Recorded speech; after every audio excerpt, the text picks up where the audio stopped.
Bom dia, bom dia, bom dia, bom dia. Bom dia a todos, bom dia a todas. Satisfação em mais uma vez estarmos aqui. Antes de iniciarmos agora os nossos recados paroquiais, são sempre importantes. Eu preenchi os dados para o Congresso, o Universitas. Nós vamos ter, vai ser na sexta-feira, as palestras e também os trabalhos de vocês. Nas próximas semanas, antes do dia 17, nós vamos baixar aí as normas com o Conselho de Monitores e mais alguns para a publicação. A ideia é, claro, aqui no NEAD, qual que é o grande objetivo? Criar novos juristas, novos pensadores. E a está dando o retorno. O áudio está fechado, deixa eu desligar. É que isso conta como publicação. Então, vocês vão colocar no currículo lá de vocês, se tiver a organização, será quatro coisas. Mas a participação, a apresentação e a publicação. Pessoal, vocês não fazem ideia como isso faz diferença. A Jânia sabe como que isso é importante. E são oportunidades que são pensadas em vocês. Acreditem que isso é pensado em vocês. Vocês da graduação, mas também os mestrandos, os doutorandos, sempre conta ponto.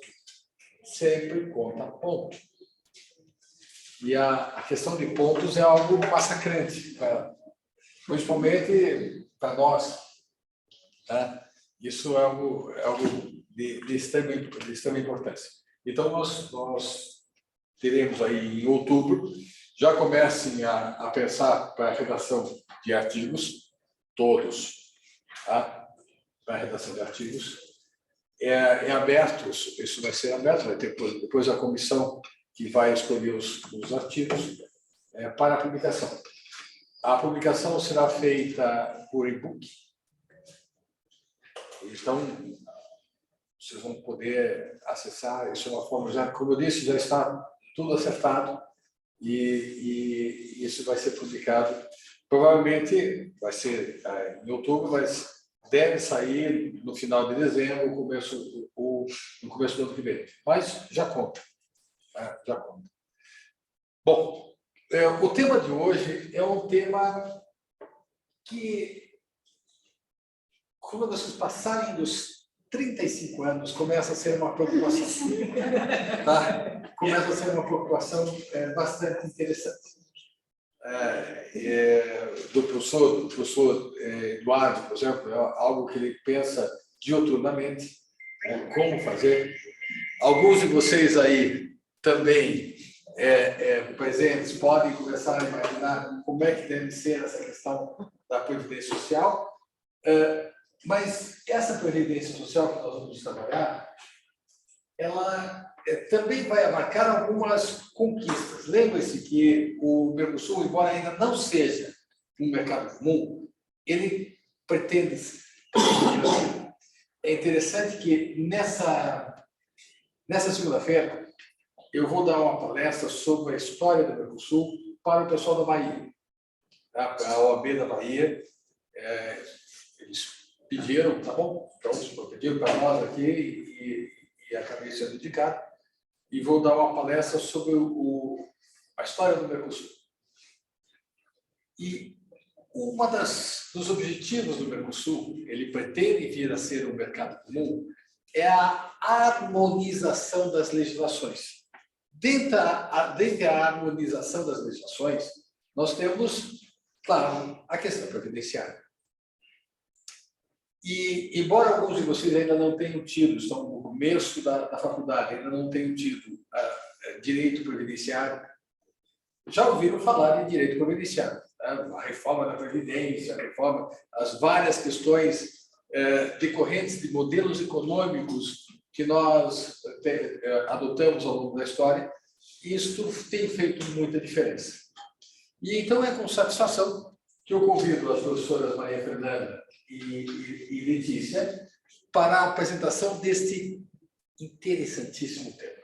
Professoras, a palavra é de vocês. Muito obrigada, professor Luiz Alexandre. Vamos lá, então. Isso. Espera aí. Estamos aparecendo, Caterine? Então, sim. Então, bom dia a todos e todas, os presentes e também os que nos acompanham aí remotamente. Então, na data de hoje, eu e a professora Letícia ficamos incumbidas de trazer esse tema para vocês, a respeito, então, dos regimes previdenciários aqui no âmbito do Mercosul.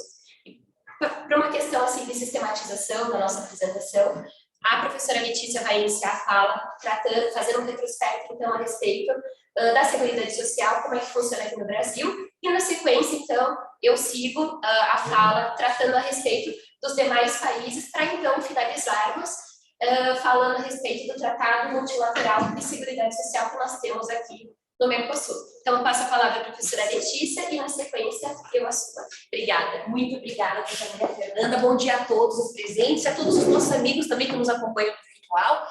Então, o nosso tema de hoje faz parte do tema da tese de doutorado da professora Maria Fernanda, que ela trata aqui com orientação do professor Luiz Alexandre. E, gente, é um tema que todos nós sabemos que é muito importante. Seja lá porque a gente vai deixar para pensar nisso lá para frente, talvez, num período em que isso vai gerar muita angústia, ou seja, agora que a gente comece a pensar nisso, já comece a se organizar na nossa vida, né, e pensar também em todos os riscos e tudo mais, o que pode acontecer com a gente. Catarina, passa para mim, por favor. Então, só para poder esquematizar mais ou menos o que a gente vai fazer aqui. Nós elaboramos, então, essa apresentação com a seguinte estrutura. A gente vai começar a falar, antes de falar de previdência social, a gente vai explicar para vocês o que é seguridade social e o que está englobado dentro da seguridade social. Para daí a gente começar a falar do regime geral de previdência social, que é o nosso famoso RGPS, que é o nosso sistema de previdência geral aqui no Brasil. Eu vou tratar desses dois pontos, aí na sequência, a análise comparada foi realizada pela professora Maria Fernanda, e daí no finalzinho nós vamos tratar também, aqui trazer para vocês os aspectos do Mercosul, com o Tratado Multilateral de Seguridade Social do Mercosul. Cátia, por favor. Então, gente, vamos começar aqui pelo tema da Seguridade Social. Afinal de contas, o que é Seguridade Social? Seguridade Social, a gente trouxe para vocês um conceito tirado da própria Constituição. O que ela é, afinal de contas? Ela é uma rede protetiva, certo? Formada não apenas pelo Estado, mas pelo Estado e pelos particulares. E como é que isso é mantido? Com contribuições financeiras de todos, seja do Estado, seja dos particulares, seja algo direto, seja algo indireto, incluindo parte dos beneficiários desses direitos, no sentido do quê? De estabelecer ações para o sustento de pessoas carentes, dos trabalhadores em geral e de seus dependentes, providenciando então a manutenção de um padrão mínimo de vida digna. Cátia, por favor, passa para mim. Quando nós falamos, então, de seguridade social, nós pressupomos, então, esse conjunto integrado de ações. Então, a gente não vai ter apenas os particulares, nós não vamos ter apenas o poder público, nós vamos ter os dois agindo. E o que cabe a cada um deles fazer? Em primeiro lugar, ao poder público. O que cabe ao poder público? Cabe organizar o sistema de seguridade social, financiar e gerenciar todo esse sistema. E já a sociedade cabe o quê? Custear isso também, porque afinal de contas é algo muito importante, muito complexo e que tem um custo agregado para poder manter, certo? E também gerenciar com o auxílio também ali acompanhando o poder público. Cátia, passa para mim, por favor. Mas afinal de contas, falando em seguridade social, o que é então afinal de seguridade social? Gente, a seguridade social a gente pode fazer a gente pode usar essa metáfora do banco, que realmente ajuda bastante. É como se a seguridade estivesse ali no assento, e daí, nos 3 pés, a gente tivesse esses 3 pilares que formam a seguridade social, que são previdência, saúde e assistência social. Aqui a gente vai tratar justamente da previdência social, que tem suas características de ser contributiva, de ser algo que tem que ser pensado, que tem a pessoa que, se ela não participou daquilo, não puxou isso diretamente, ela não vai conseguir participar. Só que, como esse é um dos pilares, existem os outros ali do lado. Então, para manter e poder promover essa dignidade humana, que a gente sabe muito bem que é um valor muito, muito caro, tanto para o Brasil, né, também, né, no âmbito nacional, que nós sabemos, inclusive, pela Constituição, como também internacionalmente, a gente vai ter o quê? Também vai ter a assistência social e também toda a parte de saúde. A assistência social, ela é justamente esse braço que visa proteger aquelas pessoas que não têm condições de pagar por essa previdência, que vai auxiliar aquelas pessoas que se encontram em situações, às vezes, de extrema pobreza ou de situações realmente desfavoráveis, para que elas consigam ter condições dignas de conseguir, pelo menos, se manter naquilo que é o básico. Então, aí, gente, vão entrar vários benefícios que a gente conhece. Por exemplo, alguém aqui já ouviu falar sobre o BPC?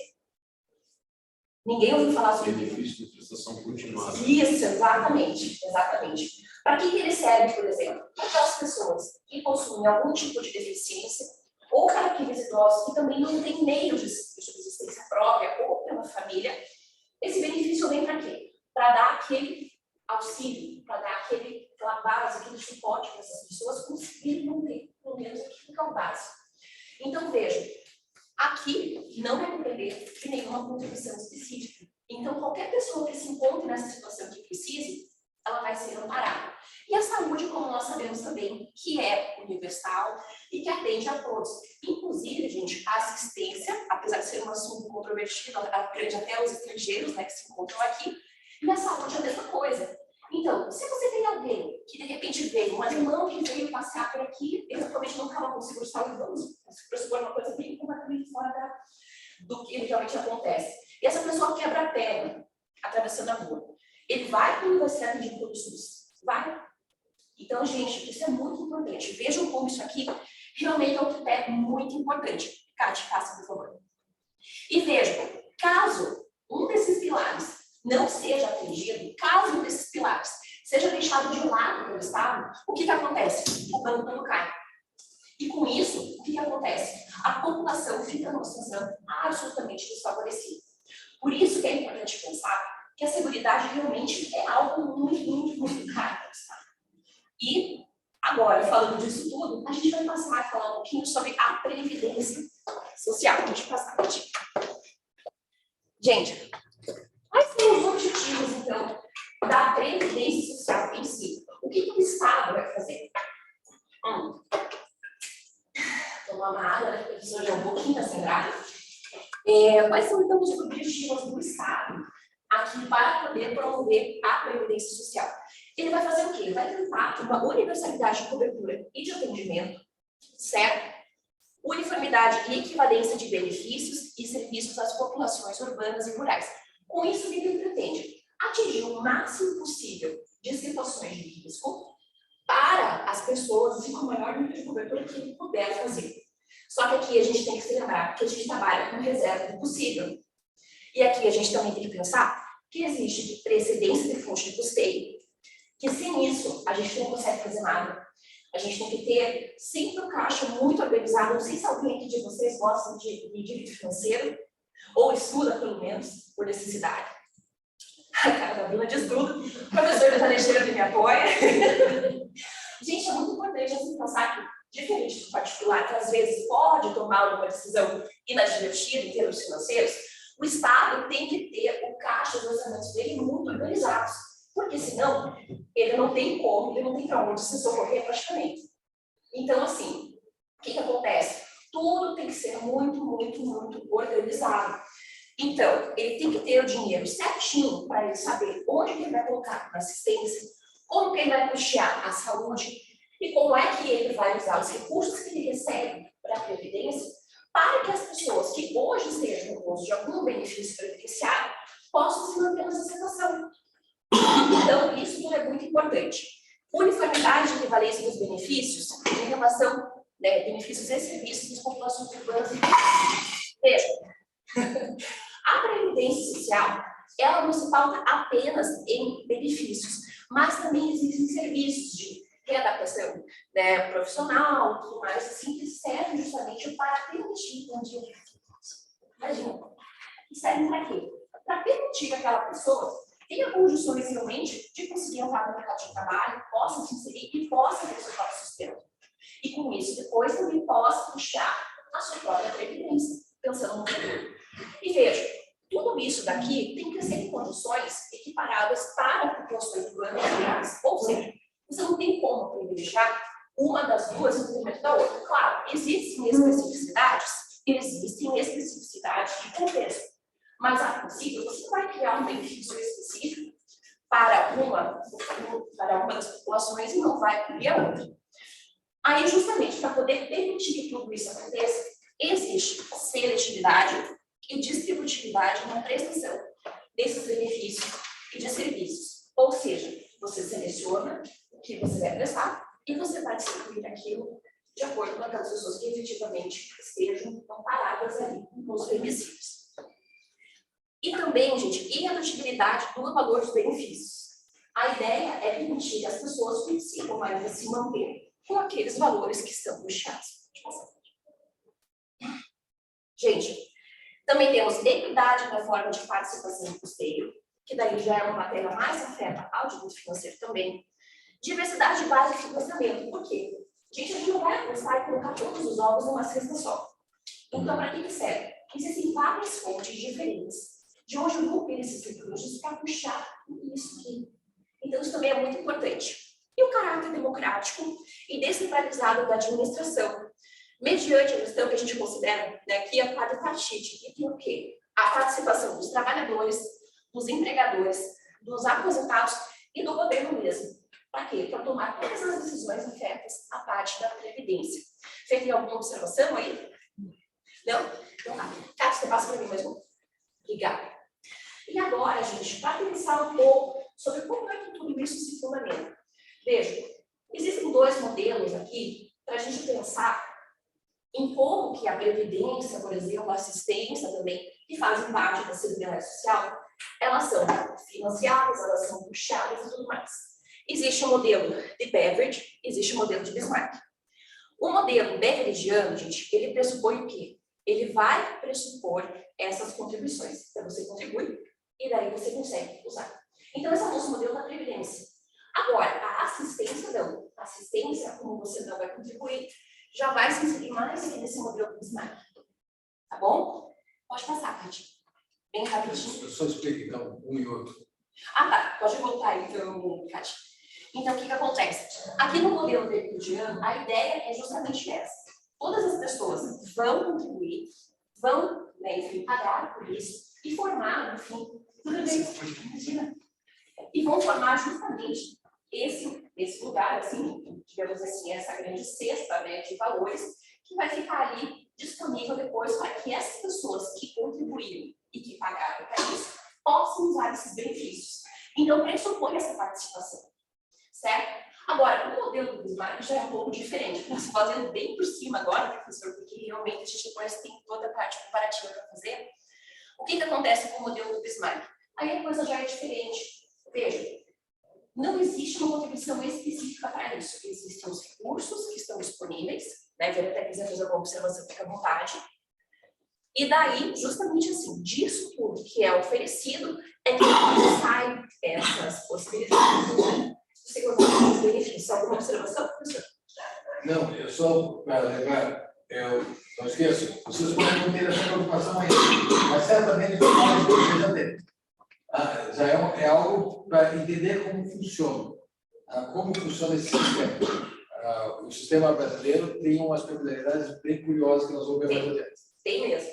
E assim, é interessante pensar que a gente tem essa combinação de modelos. Por quê? Porque cada uma vai exigir da gente uma postura diante da vida e diante daquilo que a gente vai ter escolhas. Então, a gente vai ver um pouquinho mais para frente que existem aquelas pessoas que são segurados obrigatórios e são segurados facultativos. Vejam, quando a gente fala em segurado obrigatório, basta, por exemplo, você trabalhar, que existe essa obrigação do empregador recolher uma contribuição previdenciária sobre o seu salário para puxar, enfim, esse sistema de previdência. Então, assim, mais ou menos assim, no momento que você escolhe trabalhar dessa forma, supõe uma carteira assinada, tudo, você já estaria contribuindo e você estaria participando desse modelo ali de custeio. Agora, se você é facultativo, você tem que retirar o dinheiro das suas próprias rendas e você oferece e coloca para aquela finalidade de previdência. Então, ali, justamente, depende de uma postura tua, depende de uma escolha sua e depende de você ter a disciplina de você recolher esses valores. Porque senão depois você não vai ter disso para poder usar. Então, é isso que é muito importante ter em mente. Que diferente da assistência, que se você precisa dela, ela está ali com você, aqui não. Aqui você tem que se organizar. É o famoso BGBL e o PVGBL. Exatamente. E mais um outro ponto importante. A Previdência Social no Brasil, ela não é apenas formada pelo regime geral. Aqui na nossa apresentação, a gente vai tratar do regime geral. Mas, além dela, existem os regimes próprios de Previdência Social, que daí já são voltados mais para servidores públicos. E cada estado, por exemplo, cada município, pode criar o seu próprio regime próprio. Mas como assim, você pode? Pode. Por quê? Porque, afinal de contas, essas pessoas não vão participar, elas são proibidas pela Constituição de participar como facultativos no regime geral, por meio dessa atividade. Mas por que isso? Para a gente também desonerar esse lado e deixar essa função, essa atribuição para o Estado, para o município ou para a União que contrata essas pessoas. E daí, para além disso, existe a previdência complementar também. E Só um minutinho. Eles estão reclamando que não estão escutando nada. Sério? Veja o som ali. Tá ligado. Tá ligado, Acho que só. talvez vir pra cá. Você tem que ficar mais perto. Não, mas aqui tá. Grace, Pra ouvir. Estão conseguindo ouvir agora? Eu estou. Agora sim. Ah, então eu vou ficar para cá. Tá bom. E só um comentário, complementando a tua fala, Claro. Letícia.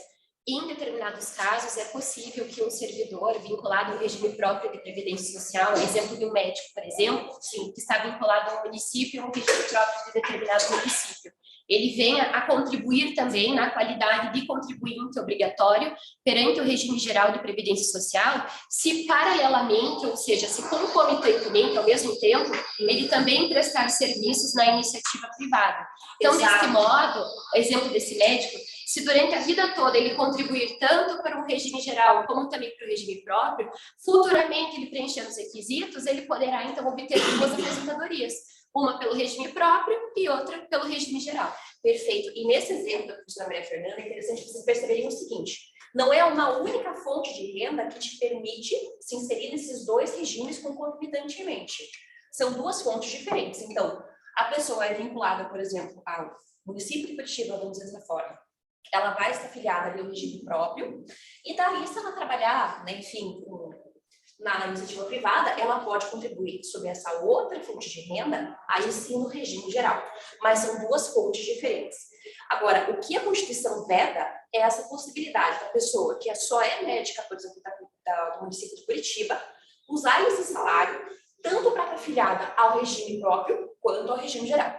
Isso, o que é vedado, ela vir a se filiar na qualidade de facultativa, ou seja, não tem ali o fato gerador exercício do trabalho na iniciativa privada, mas ela mesmo assim quer contribuir. E isso a nossa Constituição, então ela veio a vedar esse tipo.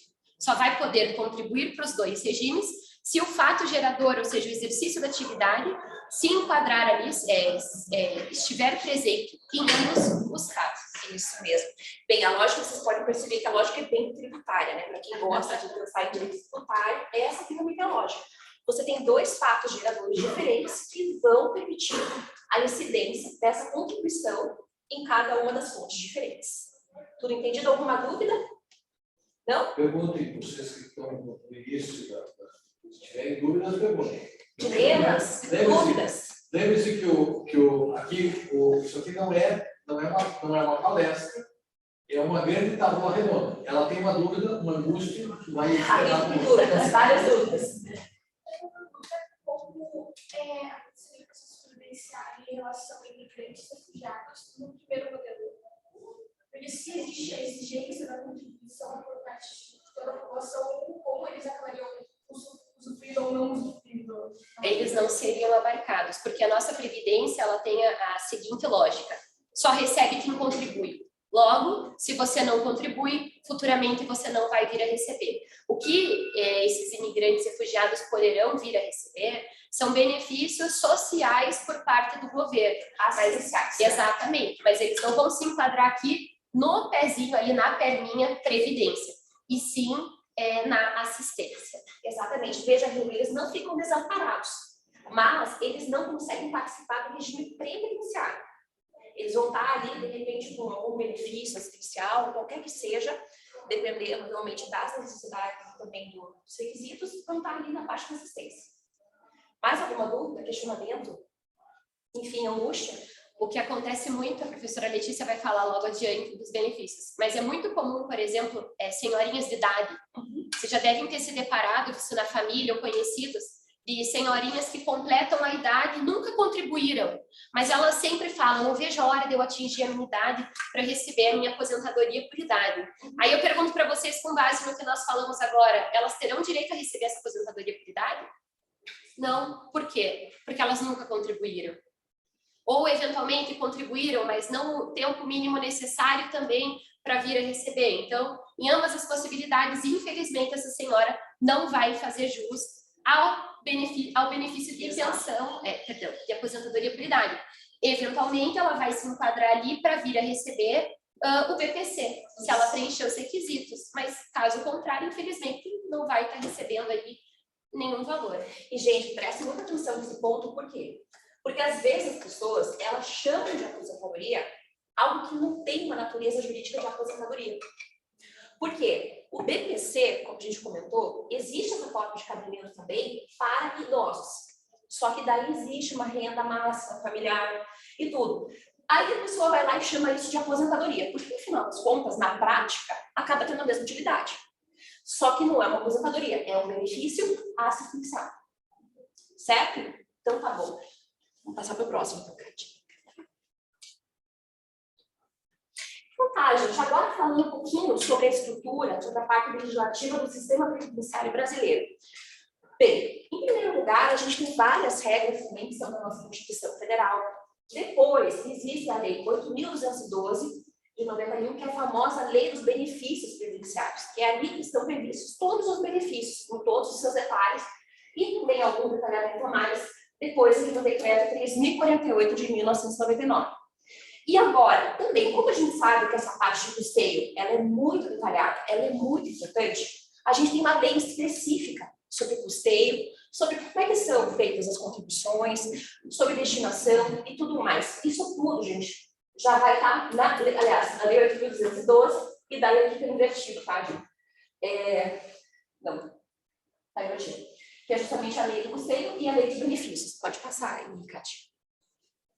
Tá. E com isso tudo, gente, afinal de contas, o que vai reger, quais são os princípios e quais são os objetivos específicos da Previdência Social?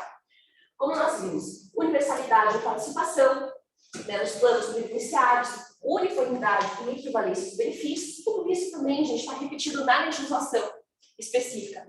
Por isso que é importante vocês terem isso perfeitamente, porque tudo que está na Constituição aqui, a lei, claro, não vai nada disso, vai detalhar um pouquinho mais, e vocês vão ver a incidência de tudo isso daqui quando a gente for para a tabela aqui dos benefícios previdenciários que existem aqui no Brasil. Pode passar, Cátia. Pode passar mais um? Muito bem. Então, a gente sabendo que a Previdência ela é seletiva, que ela tem que saber onde ela vai investir o dinheiro dela, quais que são os riscos sociais que são cobertos pela Previdência Social. Gente, incapacidade laborativa, seja ela total ou parcial, o desemprego involuntário, também é uma situação que coloca em risco a manutenção das pessoas, né, financeira, a idade avançada, a questão de tempo de serviço também permite que essa pessoa possa se planejar para uma aposentadoria, os encargos familiares também que existem, então, por exemplo, a pessoa tem lá mais um filho ou alguma outra situação, também gera responsabilidades. Então, quando a família aumenta, ou por exemplo, a família se encontra numa situação de ausência de condições também, de se manter nas mesmas condições de antes, também está aqui. A prisão também, o próprio segurado, que também seja um benefício previdenciário para a família desse segurado, para poder se manter enquanto essa pessoa está recusa, e também a morte do próprio segurado, que seja também direito de pensão por morte. Pode passar, Paty. Então tá. Agora, a gente vai começar a tratar de todos os benefícios específicos. Já que a gente já falou dos riscos, agora a gente tem aqui a lista dos tipos de benefícios que a Previdência Social traz, então, para tentar cobrir esse tipo de risco. Então, a gente vai ter várias formas de aposentadoria que vão estar detalhadas no próximo slide. O auxílio-doença, que é o auxílio por incapacidade temporária, a aposentadoria por incapacidade total e também o auxílio-acidente. Pode passar, Kátia. Também o salário-família, que entra naquela parte dos encargos familiares, o salário-maternidade, a pensão por morte e o auxílio-reclusão. Então, agora a gente vai olhar os detalhes de cada um desses benefícios de uma forma bem rapidinha, para que vocês já tenham mais substrato para poder partir com a análise comparada. Né? E também para entender melhor o que o Mercosul também permite que seja equiparado para todas as pessoas aqui. Pode passar. Então, tá bom. Gente, as aposentadorias que a gente tem no regime geral de previdência social. Nós temos 5 espécies que a gente traz aqui. E daí mais uma outra que eu trouxe num slide à parte, com um desenho bem esquemático para mostrar uma importante mudança que a gente teve justamente com a emenda constitucional 53, tá? Então, a primeira delas, a aposentadoria por incapacidade permanente. Se a pessoa, de repente, sofreu algum acidente, seja ele da forma com que for, e ela ficou incapaz por um tempo, né, parcialmente, depois ela ficou totalmente incapaz de se manter ali, ela tem direito a essa aposentadoria por incapacidade permanente. E quais tipos de segurados, ou seja, quais tipos de pessoas que estão ali protegidas pelo regime previdenciário que podem usar realmente essa aposentadoria. Gente, todo e qualquer segurado, não existe nenhuma exclusão, nenhum tipo de exceção para isso. Então, todo segurado, seja ele um segurado empregado, né, de repente de uma empresa, seja aquele segurado que trabalha em âmbito rural, seja ele aquele facultativo, qualquer pessoa dessas pode sim usar dessa aposentadoria por incapacidade permanente. Agora, qual que vai ser o valor dessa aposentadoria? Qual que vai ser a renda mensal? Gente, aparece aqui para vocês, ó. Ela vai de 60% a 100% da média dos salários de contribuição. O que é salário de contribuição, gente? É aquela base de cálculo que a gente vai ter, sobre a qual vai incidir depois a contribuição previdenciária. Então, isso vai servir para a gente poder fazer esse cálculo, para depois definir aquilo que a gente chama de salário de benefício, que é justamente aquilo que a pessoa vai receber. E veja, o que é carência aqui, gente, que eu te coloco para vocês? Carência aqui, gente, não é nenhum sentimento, não é nenhum nada, tá bom? A carência aqui é aquele período que você tem que ir pagando, fazendo suas contribuições, para que você faça jus àquele benefício.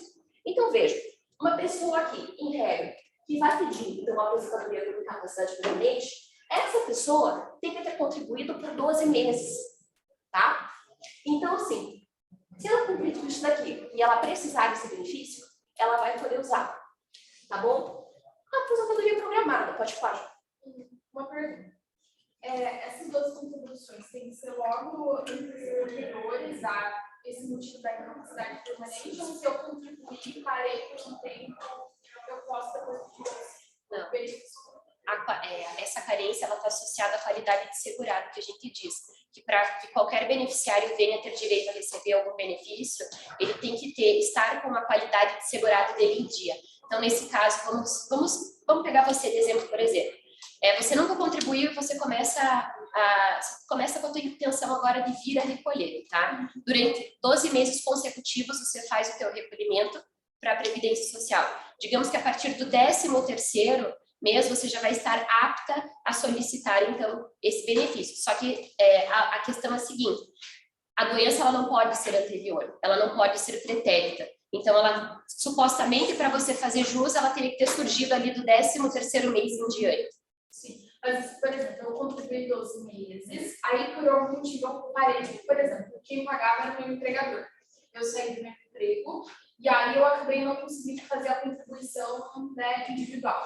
Tá. Eu ainda teria esse direito ou eu precisaria continuar a pagar? Depende. Vai depender do tempo, de quanto tempo depois você ficou, porque nós temos ali na lei de benefícios, vai ter um período que você vai ficar ali garantida ainda, sem verter contribuição. Então, vai analisar. E a lei permite essa extensão da manutenção da qualidade por até 36 meses, se preenchidos alguns requisitos. Isso, imagina, só que são situações realmente pontuais e que a lei prevê. Então, desemprego involuntário, enfim. Desemprego involuntário, por exemplo, ele vai ter garantia ali, se comprovado, mais 12 meses dessa manutenção da tua qualidade de segurado. Pode falar. Se a pessoa perdeu a qualidade segurada, depois ela retomou a qualidade segurada, tem que ter os 12 meses anteriores a essa... Não, porque ela já era contribuinte anteriormente, ela teve a qualidade segurada por um determinado momento, aconteceu uma situação, ela perdeu, mas ela retomou. A partir do momento que ela readquiriu a qualidade segurada, que agora são 6 meses para readquirir, Puxar para cá para a partir do momento que ela readquire, ela já está apta, então, a vir a pleitear o benefício que ela venha a precisar. o famoso período de graça.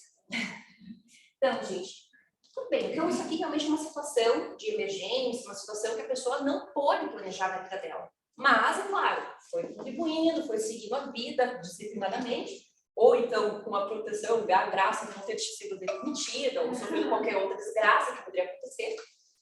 Então, esse aqui já foi superado. Agora, a aposentadoria programada, que é aquela famosa aposentadoria por tempo de contribuição antiga, que a gente conhece. O que acontece? A aposentadoria programada, qual é a ideia? Em tese, a pessoa recebe, ela trabalha, ela consegue garantir aquelas contribuições e ela consegue projetar no futuro mais ou menos quando ela poderia se aposentar. É mais ou menos essa a ideia, tá? Então, o que acontece?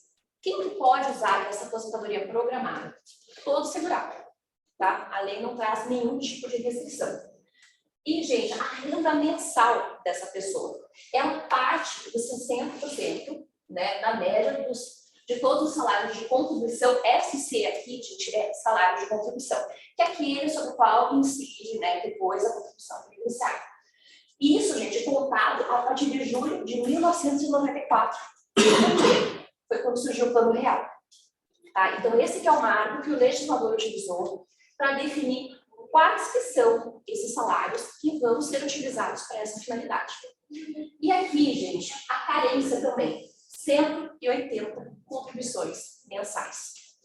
Valendo ali no meio aquelas regras que a professora Fernanda falou, do período de graça, né? Então, claro, 180 meses, gente, é bastante.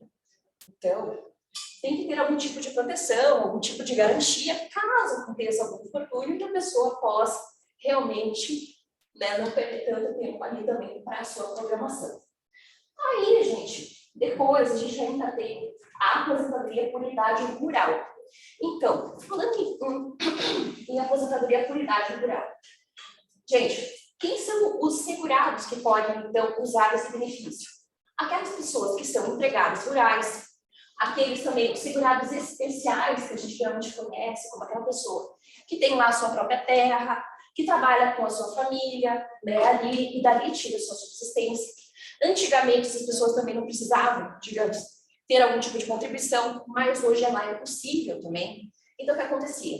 A pessoa tinha lá suas notas fiscais, né, da venda dos seus produtos ali dentro da terra. Né? Então, plantava milho, vendia milho, não sei quantas safras, etc. E daí tinha lá a nota dele lá. Chegava a hora de pedir a aposentadoria, claro que tinha um problema, né, que a professora Fernanda também conhece bem, da pessoa não ter mais aquelas notas de 1972, de quando ele efetivamente trabalhou na lavoura, enfim. E agora, hoje, aqui em 2023, a pessoa vem a pedir essa aposentadoria. Então, esse é um problema. Mas, em tese, é isso. A pessoa produziu, isso contaria como uma contribuição. Tá? Então tá. Ainda existem os trabalhadores adultos rurais. E todos os meios de prova em direitos limitivos. Exato. Essa é a vantagem. Exato. Essa é a Eu questão. só posso aposentar. A minha família toda é do interior, então todo mundo se aposentou com nota fiscal e testemunha. As testemunhas, as famosas testemunhas. E uma curiosidade é que, para fins de comprovação do tempo de atividade rural, um documento, hoje o INSS ele tem aceito que ele teria validade de comprovação para fins de 7 anos e meio, mais ou menos. Então, não teria que ter nota fiscal de todos os anos. Se você tivesse ali dos anos 70, depois de 77 e assim sucessivamente, você já consegue comprovar todo aquele período e não necessariamente nota anual. É que seria uma prova muito complicada, né? Para não dizer diabólica. A pessoa tem que ter lá a nota de cada mês, de cada ano, lá nos idos dos anos 70, para poder conseguir a aposentadoria hoje. Fábio, Só acelerar o pessoal que está começando agora. Quais são os meios de prova em direitos primitivos? Prova testemunhal, prova inicial, prova documental e o depoimento pessoal das partes. Então, são os meios de prova em direitos primitivos. Para o pessoal que está começando, isso acaba sendo algo bastante útil. Isso vai cair na prova, em alguma prova, em algum momento. uma prova final que do VEAD, né? Que sabe. Brincadeiras à parte. Gente, só para contextualizar. Essa questão de produção de prova, a professora Fernanda trabalha normalmente para a previdenciária, eu fui conciliadora previdenciária também por um bom tempo. Então, eu fazia as audiências em que eu via justamente isso. Então, que provas que a gente costumava admitir bastante? Muitas testemunhas. Então, conversa com muita calma, muita tranquilidade, voltando lá naquelas memórias de infância, né? Então, assim, é uma coisa realmente bem delicada e geralmente a gente ajuda bastante também a pessoa a conseguir produzir a prova. Até porque, né, agora, você geralmente, vou guardar todas as notas. Se for uma pessoa super organizada, você vai fazer qual é o problema? Geralmente, a pessoa que ela é mais humilde, que é a maior parte das pessoas, ela não tem esse conhecimento. Então, você tem que guardar todas as notas. A maioria esmagadora não sabe disso. A maioria esmagadora não sabe, né? Então, são pessoas humildes, né? Aí dá para partir também para a produção de prova documental, de prova testemunhal. Então, não tem documento da emissão de nota, mas você tem o quê? Você tem a certidão de batismo dos teus filhos que foi lá na área rural. Você consegue comprovar. Certidão de nascimento. Certidão de nascimento, certidão de casamento. E naquelas certidões mais antigas, eles faziam constar qual que era a profissão do homem, por exemplo, lavrador. E a profissão da mulher, do lar.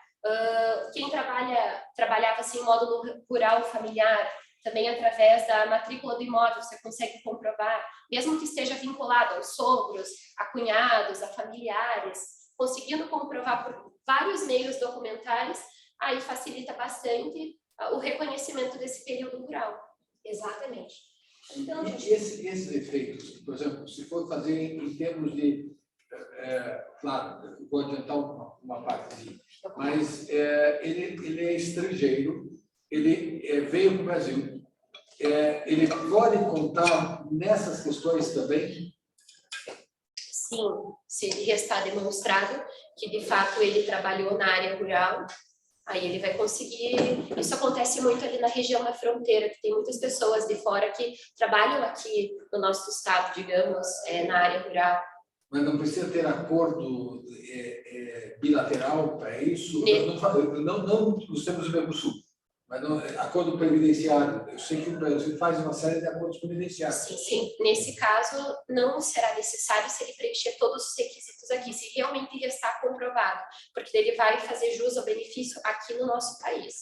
A única questão que não houve, à época, de fato, foi ali o recolhimento, que antigamente não era necessário para fins de aposentadoria rural. Hoje em dia mudou, hoje em dia eles têm que fazer. E até uma outra questão que eu queria trazer aqui para vocês, antes da gente passar, essa questão aqui que a professora Letícia trouxe da aposentadoria programada. Ela mencionou, exatamente, ela mencionou aqui a consideração, ou seja, o ponto das contribuições vertidas a partir de julho de 94, quando a gente teve o plano real. Vocês devem estar vendo muito na televisão a respeito daquela discussão da revisão da vida toda. Será que o STF vai aprovar a revisão da vida toda? Não vai aprovar? Como é que vai ficar? E em quem que realmente vai importar? Quem são os maiores interessados? Todos aqueles contribuintes que verteram contribuições antes de julho de 94 e que naquela época tinham salários altos, salários consideráveis. E todos esses salários, no momento aqui do cômputo da aposentadoria, eles foram desconsiderados. Os valores de contribuições vertidos foram desconsiderados no cálculo. Só foi considerado o quê? O tempo. Então, se tinha 15 anos anterior a julho de 94, para fins futuros de aposentadoria, só foi computado o tempo de 15 anos, mas não o valor vertido relacionado ali ao salário de contribuição. E como isso é importante da professora Fernanda, porque a partir de 60% da média de todos os salários de contribuição. Né? Então, criando não isso nada de novo efeito. Vou dar um exemplo bem simples para vocês. Uma pessoa que sempre contribuiu ali sobre o mínimo, o valor mínimo do salário nacional vigente do INSS. Vocês acham que no futuro, quando ela for se aposentar, ela vai se aposentar no teto ou ela vai ficar no mínimo? Ela vai ficar no mínimo, porque ela sempre verteu contribuições sobre qual salário base? Sobre o mínimo. E tem jeito, e é interessante porque a análise, a consideração de todo esse período desses salários vertidos é feita de todo o tempo dela, só que a partir de julho de 94. Antigamente, nós tínhamos umas regras ali no início da década, no início dos anos 2000, que para fins de se saber qual que vai ser o salário para fins de aposentadoria daquele beneficiário, era considerado só os últimos 36 meses, era feita uma média dos últimos 36 meses para alguns benefícios, ou de um pouco mais de tempo. Então, o que as pessoas faziam? Contribuíam no início, desde o início elas contribuíam no valor baixo. E depois exatamente, quando estava chegando próximo à data de vir a se aposentar, elas contribuíam sobre o teto, porque elas sabiam que a lei possibilitava isso. Então, por que elas iam contribuir desde o início com valor alto? Não teria porquê. Hoje em dia não existe mais isso, inclusive para fins de contagem, para quem vai receber ali um auxílio por incapacidade temporária, que vai ser feita a média de recolhimento dos últimos 36 meses. E também temos que pensar que as pessoas que estão pagando, elas estão pagando para os que já estão aposentados. Exatamente. Porque eu, quando comecei a minha contribuição, era sobre 20 salários mínimos. Mas na minha aposentadoria, então, essa questão ela é importante. Nós temos que entender que quem está pagando agora não está pensando para a sua aposentadoria, mas manter a aposentadoria de quem já está aposentado.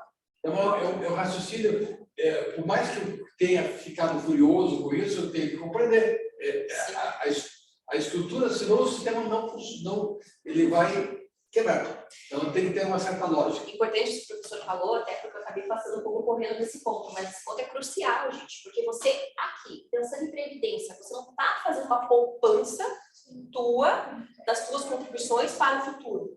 Hoje, você paga, você vai puxar quem está precisando de algum benefício, seja lá uma aposentadoria, seja um auxílio doença, seja um auxílio reclusão, seja lá o que for. Então, isso também é bem importante ter em mente. Então, aqui entra aquele caráter de solidariedade também. Isso, exatamente. Então, a gente está aqui falando aqui um pouquinho mais sobre a aposentadoria rural.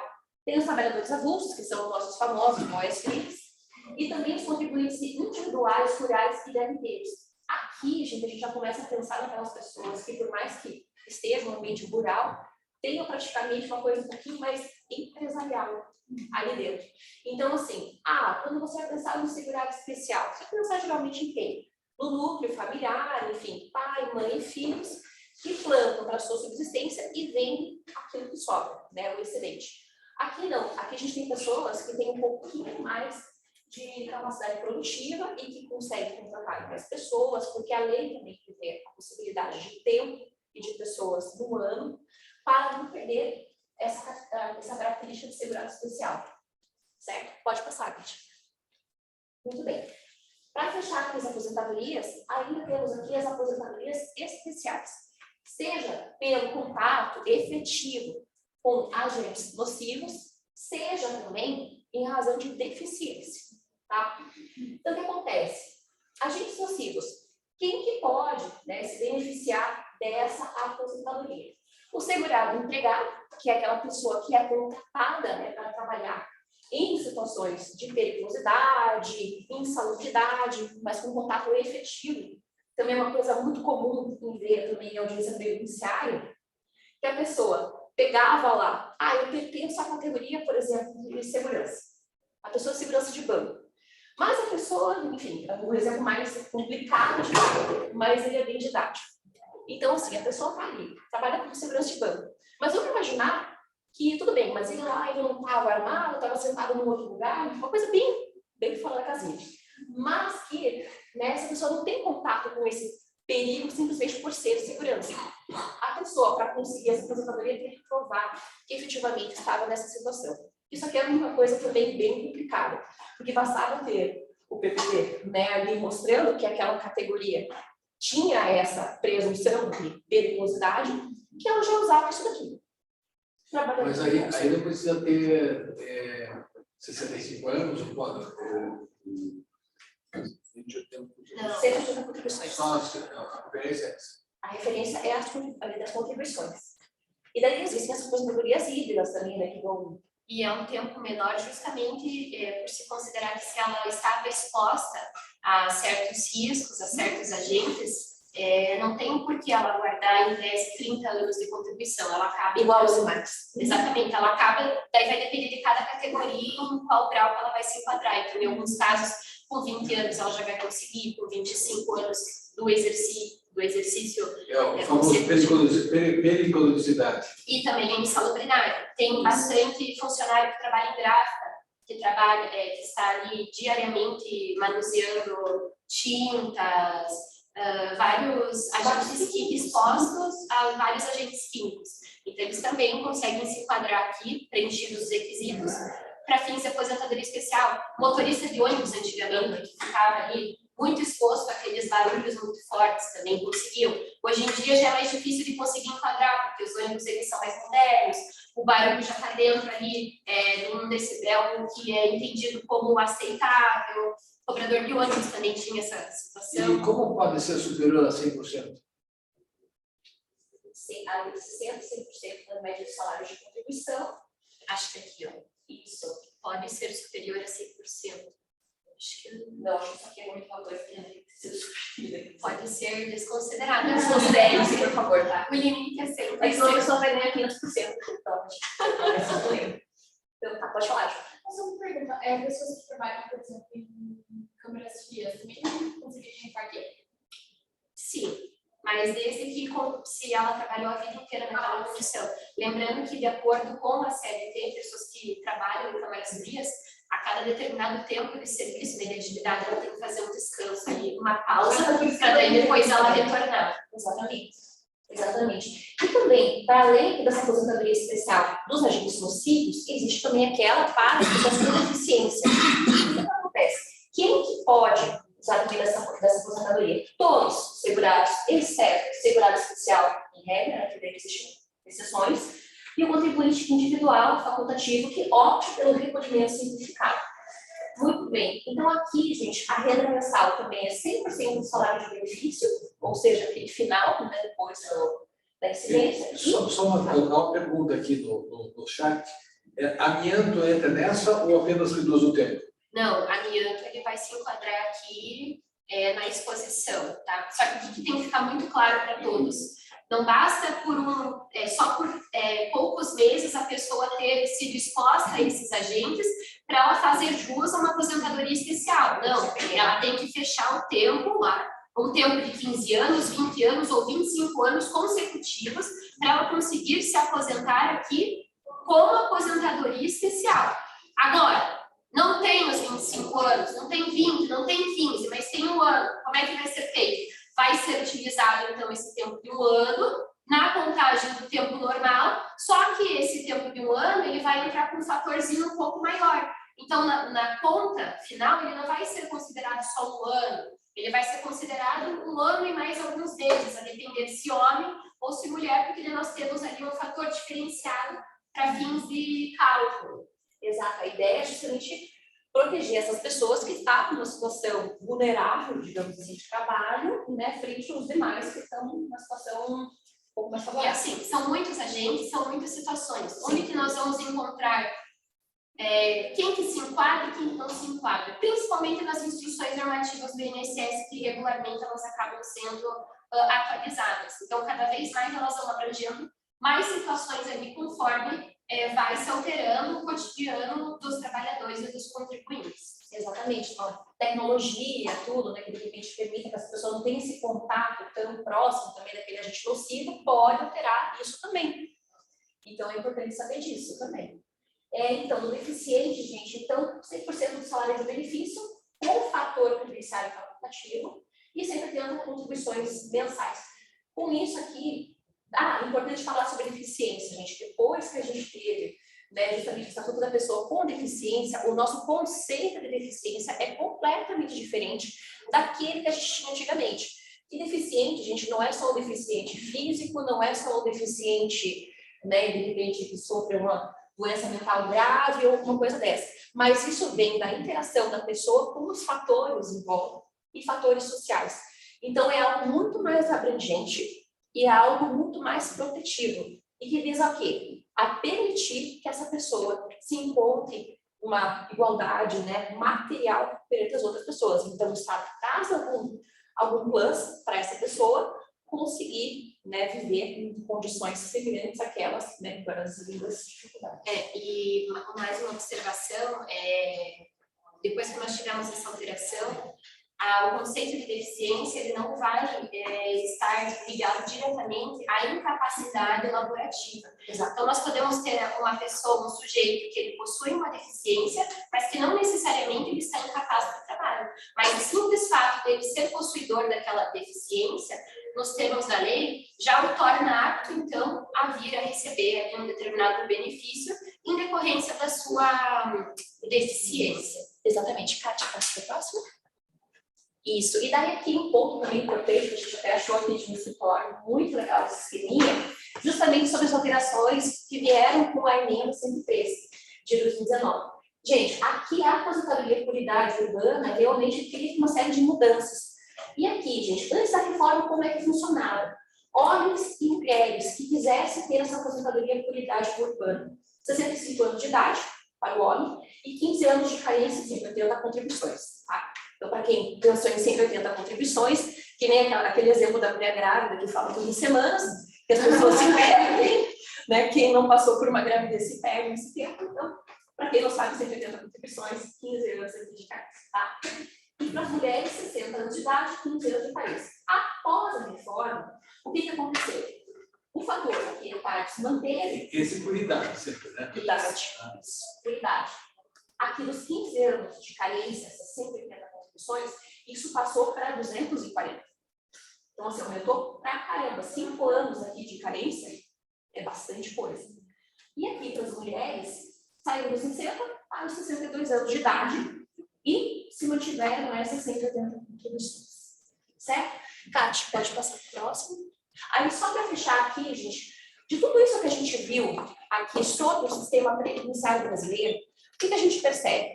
Primeiro, o direito previdenciário, ele tem um relacionamento próximo, por exemplo, com o direito de trabalho? Tem, mas ele é autônomo frente ao direito de trabalho. Ou seja, ele não é condicionado por todos os fatores que estão no direito de trabalho. Mas, é claro, assim como o direito penal pega conceitos do direito civil, do direito tributário, que também é a mesma coisa. Para interpretar os institutos, a gente vai usar aquilo que a gente tira do direito de trabalho. Mas ele não está umbilicalmente ligado ao direito do trabalho. Nós temos cobertura facultativa e obrigatória. Então, se a pessoa quer se filiar porque ela não preenche os requisitos para ser um segurado obrigatório, ela pode ser facultativa. Ninguém te proíbe de fazer isso. Então, isso é muito importante ter em mente também. Porque a gente vai ver, sem querer dar spoiler, isso não acontece em todos os lugares. Isso é muito importante ter em mente. E também o caráter contributivo, que, né, é básico aqui para a Previdência Social, e que a gente também tem a assistência e a saúde alienada. Então, gente, fechando essas ideias e deixando vocês aqui com essas pulguinhas atrás da orelha, a gente vai passar então agora para a análise dos sistemas previdenciários dos demais países do Mercosul. Só uma pergunta.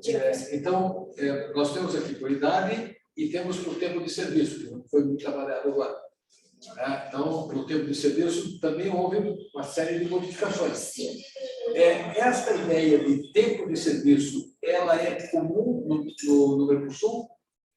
Sim, existe por tempo de contribuição também em outros países, nos demais países que a gente vai analisar. Exatamente. Mas o que vai diferenciar, que talvez seja o que o senhor já está querendo chegar, vai ser justamente os spoilers. vai ser justamente nos benefícios contemplados no Tratado Multilateral de Seguridade Social. Que daí, já adiantando, a gente vai ver que, por tempo de contribuição, esse tipo de benefício não está contemplado, ainda não é contemplado. Tá? Só antes da gente passar aqui para o sistema previdenciário argentino, eu gostaria de fazer mais uma consideração. Eu não sei se muitos de vocês sabem, porque muitos ainda estão no início da graduação, mas a Previdência Social ela está elencada no nosso ordenamento jurídico como um direito social que está previsto lá no artigo 6º da nossa Constituição. Então, a nossa Constituição de 88, no momento que ela foi idealizada, esse direito social, a Previdência Social, ela foi elencada, então, como um direito fundamental e social e está prevista lá no artigo 6º. E a gente vai ver nos próximos ordenamentos que não necessariamente a Previdência Social ela vai estar, então, efetivamente inserida enquanto um direito social. Aí a coisa muda bastante. Então, muito obrigada, professora Letícia. Dando sequência, então, à nossa fala de hoje, eu passo a tratar agora com vocês a respeito do sistema previdenciário argentino. Então, nós temos uma única previsão na Constituição da Nação Argentina que trata a respeito da Previdência Social. E, na verdade, ela não trata efetivamente da Previdência, a expressão Previdência, mas ela se utiliza a expressão Seguridade Social para se referir ao que nós conhecemos enquanto Previdência. Então, a Constituição é de 1853, ela passou por algumas reformas, sendo a última de 1994, e a previsão que nós temos nela, então, a respeito da Seguridade Social, está prevista no artigo 14, seria o parágrafo 3º, que estabelece que o Estado considera benefícios da Previdência Social, os quais têm como propósito a proteção integral da família, e também da defesa do patrimônio da família. Então, eu trouxe aqui para vocês, diz lá no parágrafo 3º, que o Estado considerará os benefícios da Previdência Social que terão um caráter abrangente e inalienável. Em particular, a lei estabelecerá, ou seja, uma outra lei apartada da Constituição, então, porque essa Constituição aqui, diferente da nossa Constituição, que ela é recheada de artigos que tratam a respeito da assistência social, da previdência social e também da saúde, a Constituição argentina, ela não trata. Ela deixou, então, para que uma lei infraconstitucional viesse a dispor a respeito da Seguridade Social. E ela diz que a lei estabelecerá seguro social obrigatório. Vejam, seguro social obrigatório. A filiação, ela é facultativa? Não, ela é obrigatória para todos aqueles que exercerem alguma atividade econômica, que ficará a cargo de entidades nacionais ou provinciais, com autonomia financeira e econômica, administrada pelos interessados, com participação do Estado, sem sobreposição de contribuições, aposentadorias e pensões, proteção integral da família, a defesa do bem de família, compensação financeira familiar e acesso a uma moradia digna. Veja que aqui, quando ele trata a respeito da Seguridade Social, ele já inclui também a proteção da família e a existência de acesso a uma moradia digna. Lembrando muito do que nós temos ali de forma mais separada e detalhada, previsto no nosso artigo 6º da nossa Constituição, que traz lá, então, os direitos fundamentais sociais. Então, e qual que é essa lei infraconstitucional que trata a respeito da Seguridade Social na Argentina? Justamente essa lei 24241, de 93. Essa lei é a lei que, após algumas reformas que ocorreram no sistema previdenciário argentino, então a legislação vigente de 93 para cá e que vem dispondo então a respeito de como é que funciona o sistema previdenciário lá. Então, ele é constituído pelo regime público de pensões e pelo regime de pensões por capitalização individual. Vejam só, nós temos aqui então dois regimes. Diferente do que ocorre aqui no Brasil, que nós temos um único regime, no caso, o regime geral de previdência social, para quem não se enquadrar no regime próprio, aqui na Argentina nós estamos falando de dois regimes de filiação obrigatória por parte, então, dos segurados, que a gente já vai ver mais para frente como é que vai se dar essa questão aí dessa filiação.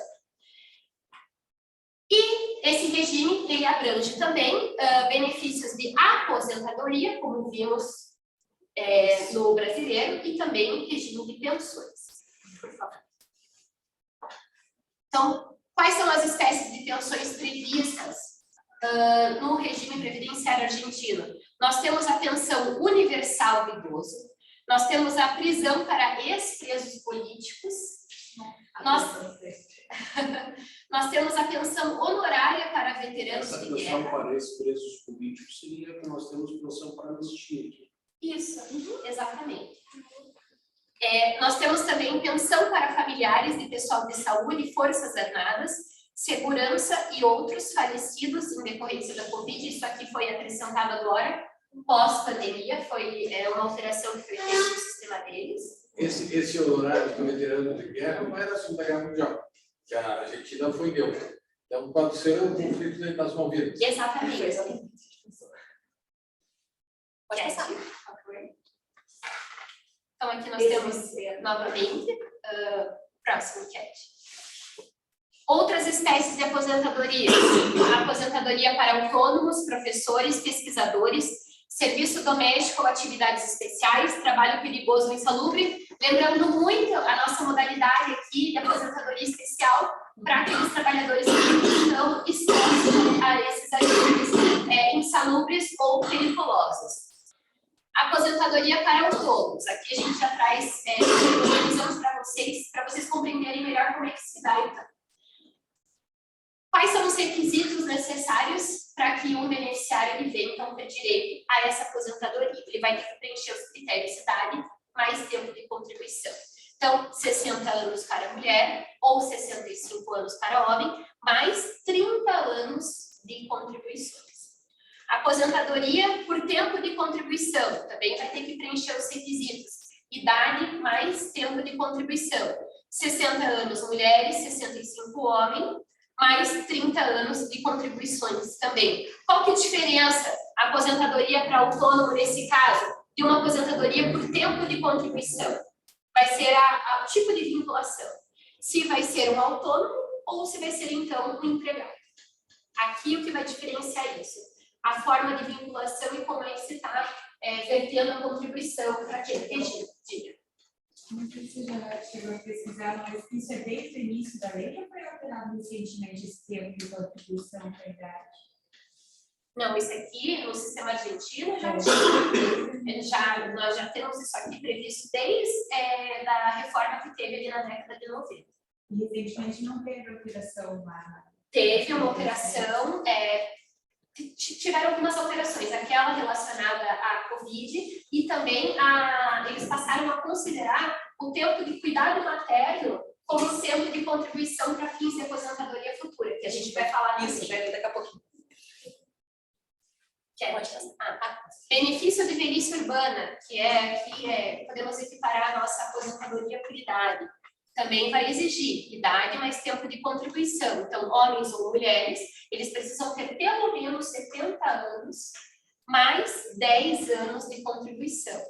E o benefício de velhice rural, idade mais tempo de contribuição. Então, homens e mulheres, aqui ele já diminui um pouco o tempo, já passa a ser de 67 e não de 70, como com relação ao urbano, e também 10 anos de contribuições. E uma professora, aqui, justamente não tem distinção muito clara entre homens e mulheres. Vocês repararam, mas isso é bem prudente. E aqui as mulheres ainda vivem mais de 8 anos do que os homens. Em média. E uma peculiaridade aqui que vocês devem estar observando, e que também foi dito pela professora Letícia anteriormente, vocês percebem que quando nós tratamos de benefícios previdenciários, nós temos o quê atrás disso? Um caráter contributivo. Então, novamente, só vai ter direito quem pagar. Se você não paga, você não tem direito. Não paga, não tem direito, não recebe. Então, essa reforma que nós tivemos recentemente de 2021, que foi em decorrência do decreto 475, que ele passou, então, a considerar os cuidados maternos no ponto como tempo de serviço para fins ali futuro de aposentadoria daquela mãe. Então, como é que se deu, como é que vai se dar esse ponto para essas mães? Vai ser acrescido, então, 1 ano de serviço para cada filho nascido vivo, 2 anos de serviço para cada filho adotado, e vai ter 1 ano de serviço adicional, ou seja, além desses 2 anos para o filho adotado e de 1 ano para o filho nascido vivo, vai ter um plus de 1 ano para cada filho com deficiência, nascido vivo ou adotado ainda, menor de idade. E o interessante, até a professora Letícia destacou aqui para vocês, ó, que não tem distinção de requisitos por gênero, ou seja, independente se a criança ela é do sexo masculino ou se ela é do sexo feminino. Não há essa distinção aqui para fins desse período a ser computado. Aqui nós temos o benefício de velhice rural, que acho que 67 mais os 10 anos, né, que você colocou novamente. Não temos distinção, como a professora muito bem mencionou agora há pouco. Tanto homem e mulher, eles têm que preencher o mesmo critério, que é a idade mais o tempo de contribuição. Cat, por gentileza. Voltando aqui no slide anterior, na primeira modalidade negativa. Vamos lá, Cat. Isso já foi discutido isso, que é algo recente. Mas se isso só vai ficar para a mãe e se for o pai que cuida daquela criança, já teve discussão em relação a isso? Por exemplo, a mãe acabou falecendo no parto, o pai que ficou cuidando, ele teria esse direito ou não?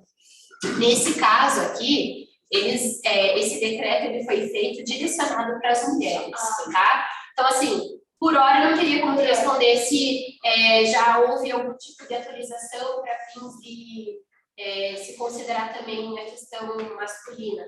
É que esse decreto aqui ele foi elaborado com base num estudo da população mesmo argentina. Então, como é que se dá o acesso da mulher ao trabalho? A maioria das mulheres elas acabam deixando de estar no mercado de trabalho justamente porque elas acabam precisando se dedicar aos cuidados maternos, aos cuidados do domicílio. Então, foi pensando nesse caso de forma, se a gente pode falar assim, não é tecnicamente correto falar de forma discriminada, mas assim, foi pensado justamente na mulher, na pessoa da mulher, em decorrência de tudo o que ela passa ali nessa sociedade aqui.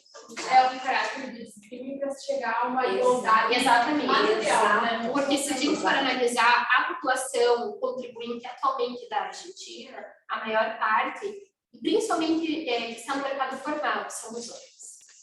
Eu acho interessantíssimo essa ideia, porque ao mesmo tempo, primeiro, a gente sabe, muitas vezes, né, a mulher tem essa dupla jornada, e é uma forma deles estimularem entre aspas, né, as pessoas a continuarem tendo filhos, e isso alimenta o sistema previdenciário. Exatamente. Se só tiver gente se aposentando e ninguém trabalhando, o sistema quebra. E lá, eles também têm como base a questão do sistema contributivo, como o professor muito bem falou. Então, nós aqui que estamos na vida ativa hoje, nós estamos contribuindo para quem já está lá aposentado e não está exercendo mais nenhuma atividade, enfim. Vocês viram essa semana a proposta de reforma, inclusive previdenciária, japonesa.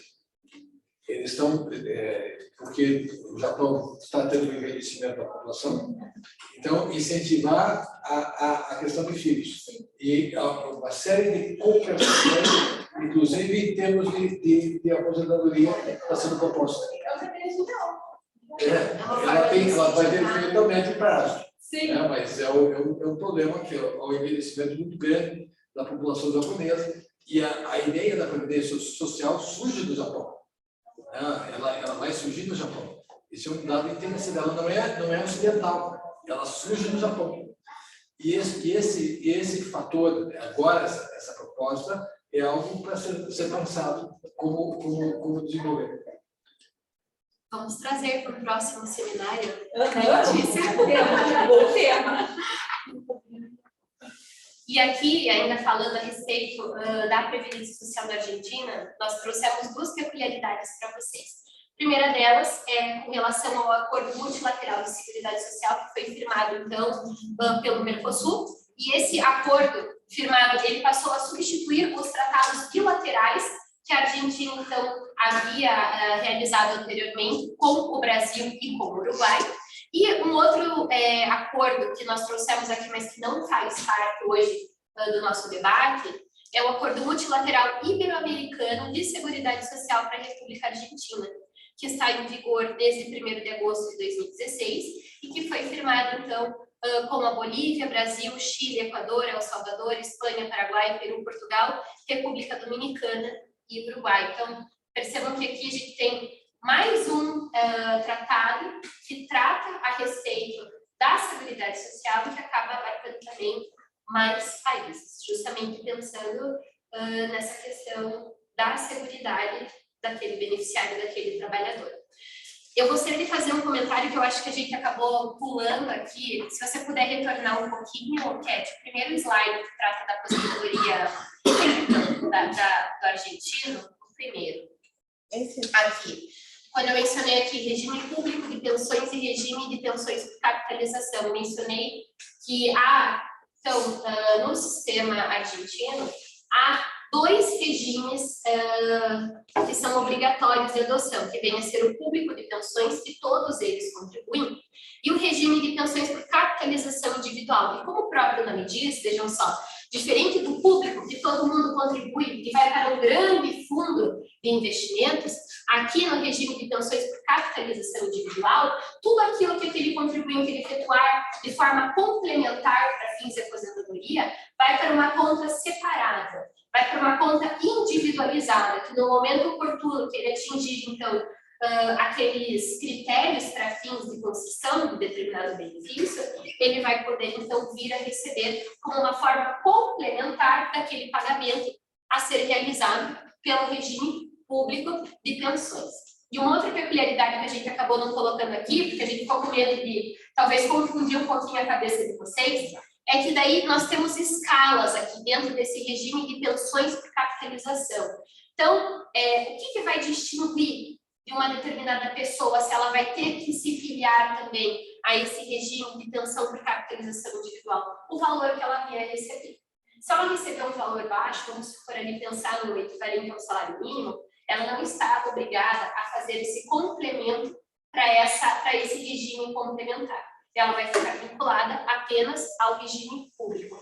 Agora, se ela vier a receber um valor intermediário, então ela vai contribuir com um determinado valor para o regime de pensão, para o regime público, e aquele excedente do que ela recebe, ela vai também contribuir sobre aquele valor para esse regime de capitalização. E uma terceira escala, alguém que recebe muito, ganha muito, então ela também vai contribuir um percentual para o regime público e aquele excedente vai ser vertido, então, a contribuição para esse regime de pensão por capitalização individual. Vejam, aqui ele não é facultativo como nós temos no Brasil, que nós temos ali o regime geral, que ele é obrigatório para todas aquelas pessoas que recebem, que fazem trabalho, né, recebem dinheiro, e para quem quiser complementar, então, tem de forma optativa o regime complementar, que daí vai ser gerido, então, pela iniciativa privada. Aqui não. Ambos os regimes, eles vão ser geridos pelo Estado. O que vai distinguir um do outro vai ser a questão aqui da individualização. No primeiro, vai para um grande fundo. No segundo, vai como se fosse para uma caderneta de poupança específica daquele CPF daquela pessoa determinada. Veja que interessante, fazendo uma comparação macro nessa questão. Na União Europeia, nós temos aí, na União Econômica e Monetária, nós temos uma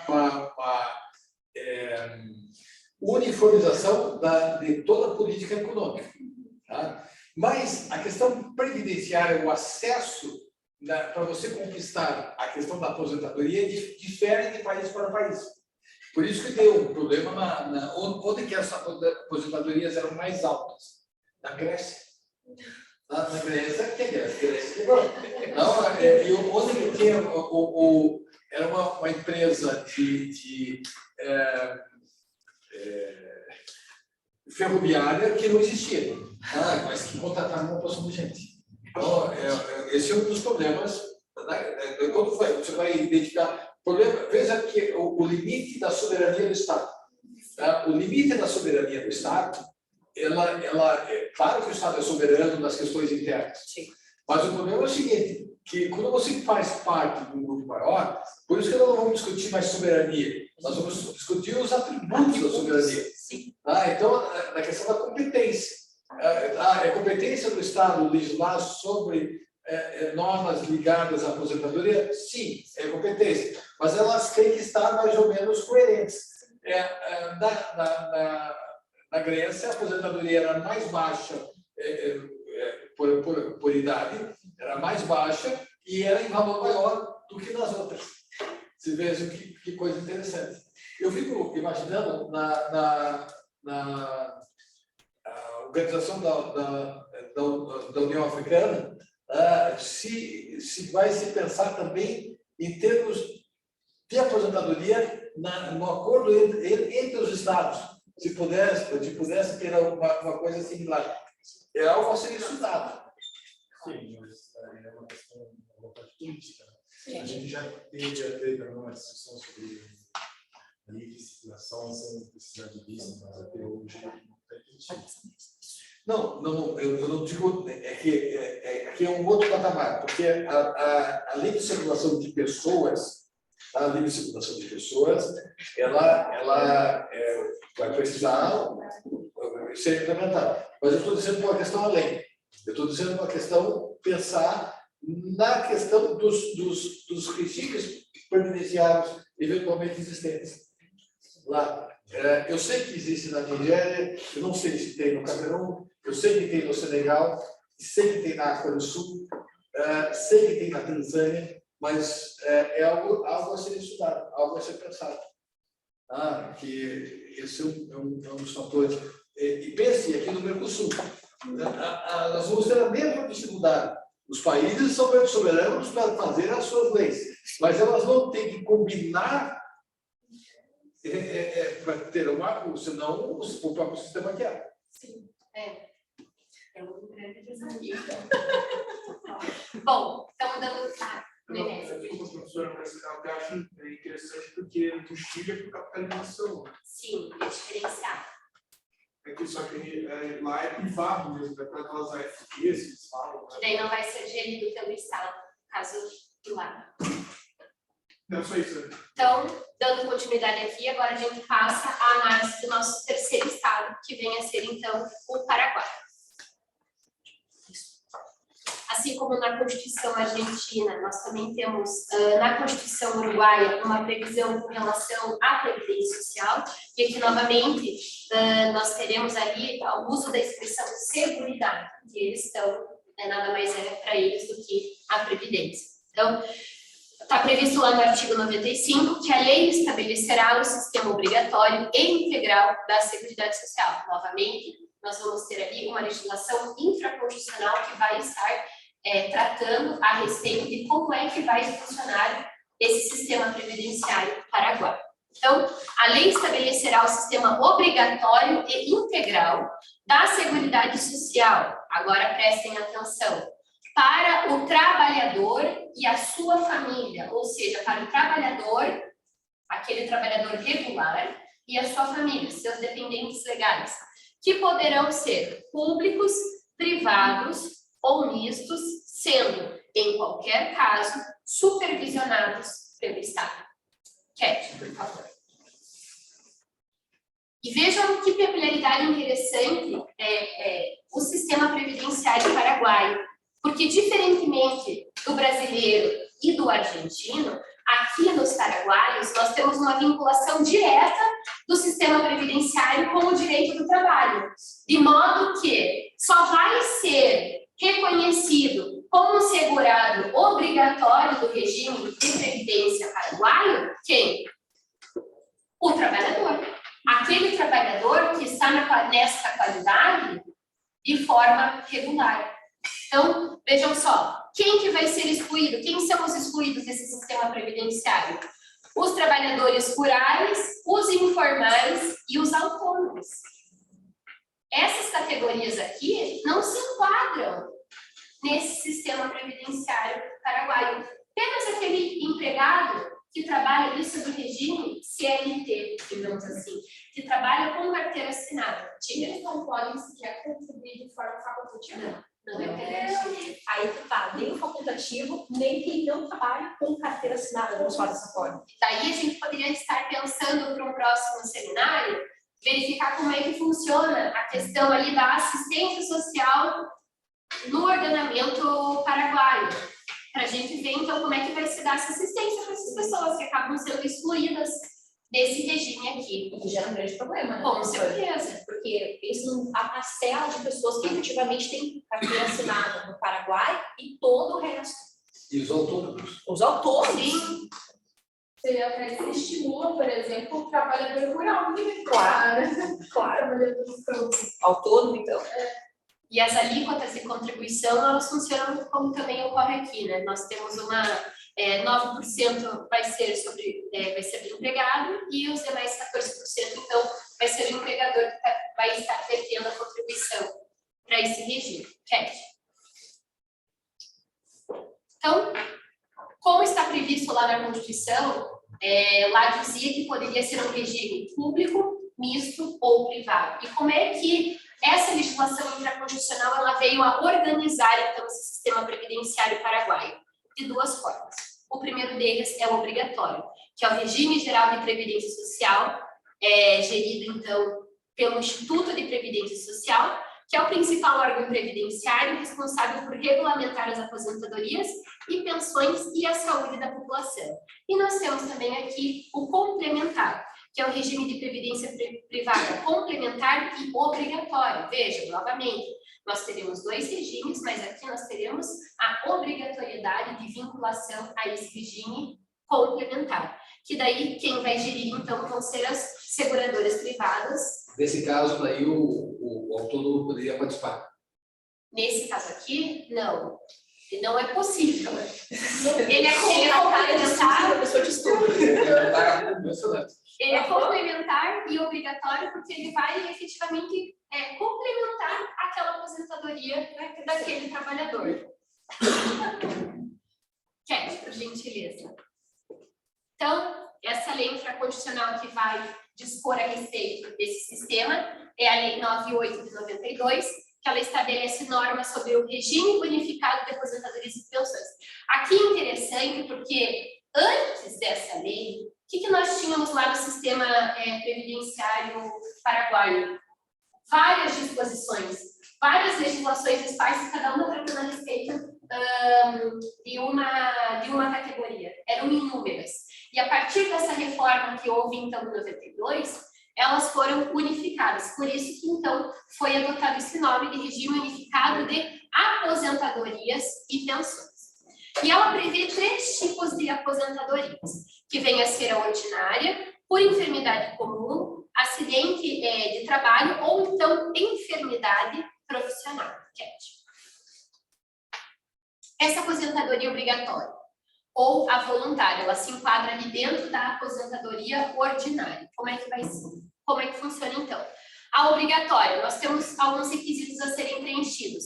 60 anos de idade, seja homem ou mulher, mais 25 anos de contribuição. E vejam só que interessante, o cálculo, o valor final daquele valor de benefício que aquele empregado vai ter, ele vai ser feito com base na média de 100% dos valores contribuídos nos últimos 36 meses.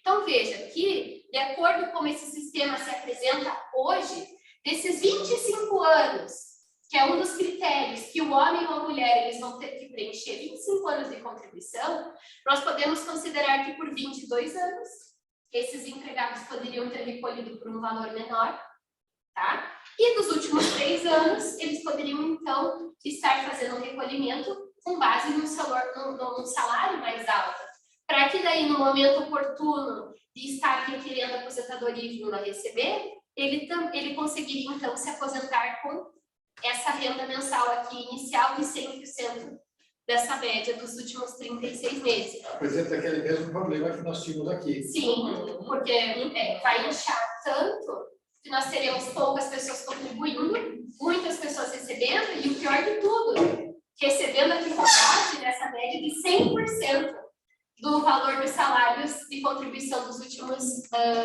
36 meses. A questão trabalhista eu não conheço muito, eu vou me aprofundar ainda, mas eu fico imaginando, porque como no sistema paraguaio ele está diretamente associado ao direito do trabalho, eu fico imaginando como é que se daria como é que se dariam esses recolhimentos num valor não tão alto, mesmo aquele empregado recebendo muito. Então, será que seria como é aqui? Assinado em carteira um valor mais baixo, mas e por fora ele está recebendo, então, um valor mais alto? Não sei, é uma questão que eu acabei... Curiosidades, exatamente. Por gente. Só fazer um comentário, eu tenho um trabalho lá no Paraguai, ele é profissional, professor. E culturalmente eles têm essa questão, pelo que ele me falou, né? Eles têm essa questão da aposentadoria com um certo preconceito. Porque, assim, eles entendem que o que eles acumulam durante a vida é suficiente para satisfazer eles na velhice. Sim. E a pessoa que precisa receber a aposentadoria é aquela que ganhou pouco, que não conseguiu acumular bens. E por isso, lá no final, vai precisar do auxílio do governo para sobreviver. É estranho, né? É diferente. É diferente da nossa cultura. Porque se você perguntou, não paga, né, para se aposentar lá. Ele falou assim, não, lá não tem essa opção. Lá que a gente conseguiu acumular, porque a gente vai precisar deles. Ou seja, tem que trabalhar muito durante a vida e saber administrar, gerir, para no futuro, eles estando ali impossibilitados de trabalhar, eles sabem que ele tem aquela reserva e aquilo ali que vai ter que sustentar, né? Principalmente administrar e gerir. Há também a aposentadoria voluntária, que seria 55 anos de idade, mais 30 anos de contribuição. Uma distinção aqui, ó, com relação à obrigatória da voluntária. A obrigatória, ela, como o próprio nome diz, ela é obrigatória efetivamente.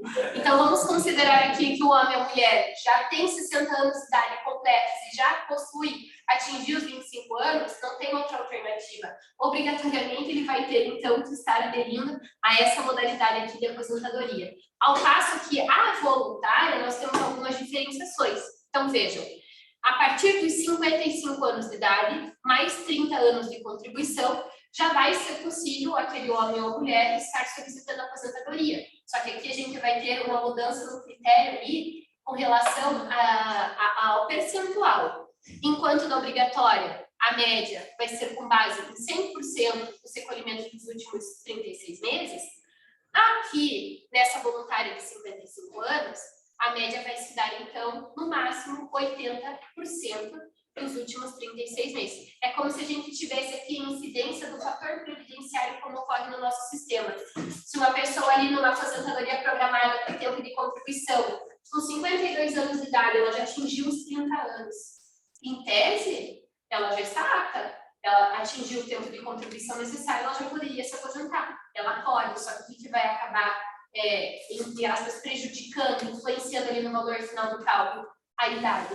Porque presume-se que ela ainda está numa idade considerável, produtiva, exatamente. Então, por que ela está querendo se aposentar agora se ela ainda pode continuar trabalhando? E o principal, contribuindo para o sistema previdenciário, vertendo contribuição para o sistema. Então, aqui eles também têm esse mesmo pensamento. Uma outra possibilidade aqui da aposentadoria voluntária, 65 anos de idade, mais 15 anos de contribuição. Então, veja, aqui nós temos que ter um pouco mais de idade. Nós partimos dos 55 para os 65. Qual que é o diferencial aqui? O mínimo de tempo necessário de contribuição, que ele acaba diminuindo de 30 anos para 15 anos, então, de efetiva comprovação de contribuição. E a média vai se dar com base em 84% das contribuições vertidas nos últimos 36 meses. Aqui nós trouxemos para vocês, então, outras categorias de empregados que são excluídos desse regime geral de Previdência Social paraguaio, mas que eles também estão filiados a outros regimes e que eles terão, então, no futuro, o direito a receber algum benefício, seja uma aposentadoria ou uma pensão. Que eles são filiados, então, à chamada Caixa de Seguro Social correspondente. E vêm a ser os trabalhadores da administração central, os funcionários dos bancos privados e oficiais da República do Paraguai, integrantes das Forças Armadas e Policiais e os empregados da ferrovia Carlos Antônio Lopes. Então, essas categorias, elas não estão vinculadas àquele regime geral que nós acabamos de ver, mas eles também não estão desamparados, não estão excluídos, apenas estão vinculados a uma categoria específica, como se fosse aqui no nosso sistema o regime próprio de previdência social, exatamente. Só poderão vir aderir se eles se enquadrarem, então, nessas categorias. Não é aberto para quem quiser chegar lá, se apresentar e falar, quero me filiar, então, a essa categoria. Pode passar, gente. Então, fechamos ali. O senhor gostaria de perguntar? Não, eu só fico a pensar que a questão do registro dos trabalhadores no Paraguai já é dificultosa. E é um sistema que é para uma minoria de uma minoria de uma minoria. Então, ele é excludente. Interessante. E a gente tem intenção de investigar até futuramente como é que se dá a questão da assistência social mesmo no Paraguai, porque a gente já leu que tem algum tipo nesse sentido, mas a gente ainda não conseguiu analisar efetivamente qual que vai ser essa abrangência, os requisitos, né? Então, fechamos a análise do sistema previdenciário paraguaio, agora a gente passa então para a análise do nosso último sistema de hoje, que vem a ser o Uruguai. Então, aqui, o sistema previdenciário uruguaio, ele também comporta a previsão na Constituição de 67, que teve a última alteração em 2004. Ele está previsto lá no artigo 195, que prevê, então, a criação do Banco da Previdência Social. O Banco da Previdência Social é quem é o responsável, então, por gerir esse sistema de previdência no âmbito do Uruguai. É uma entidade autônoma com o compromisso de coordenar os serviços estaduais de previdência social e organizá-los nos termos da lei a ser editada. Novamente aqui, nesse sistema, nós teremos uma lei infraconstitucional que vai, então, dispor e regular o funcionamento desse regime previdenciário.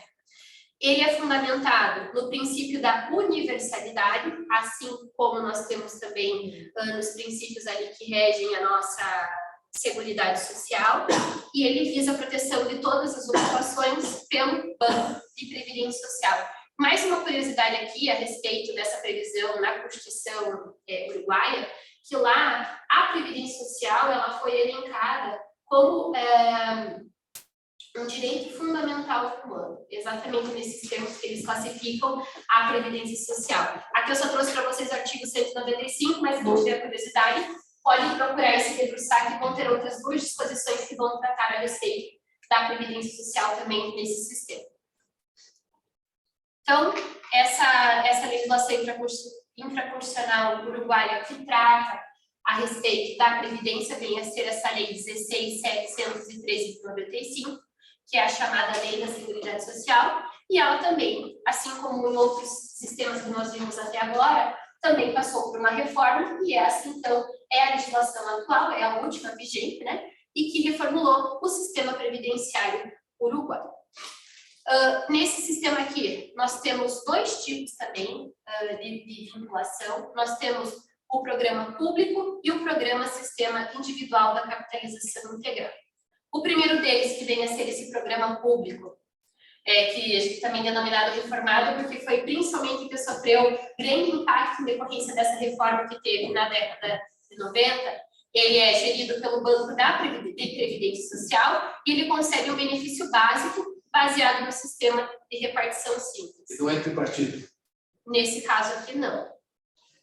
E nós temos também o sistema individual de capitalização integral, então, vejam só, gerido por pessoa jurídica e direito privado, conduzidas pelo Banco Central. Então, o Banco Central que vai estar conduzindo e também fazendo essa administração, embora venha a ser efetivamente gerido por essas pessoas jurídicas, de escolha livre, Cat, deixa ali, vou tirar o vídeo do caminho. Isso.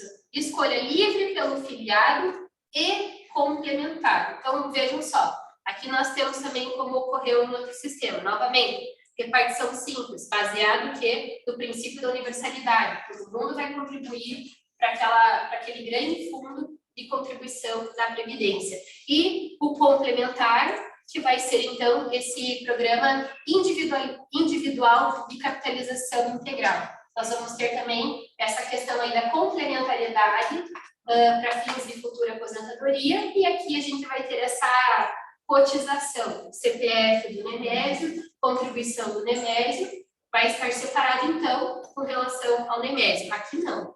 Aqui vai entrar numa vala comum, todo mundo contribuindo conjuntamente para esse sistema.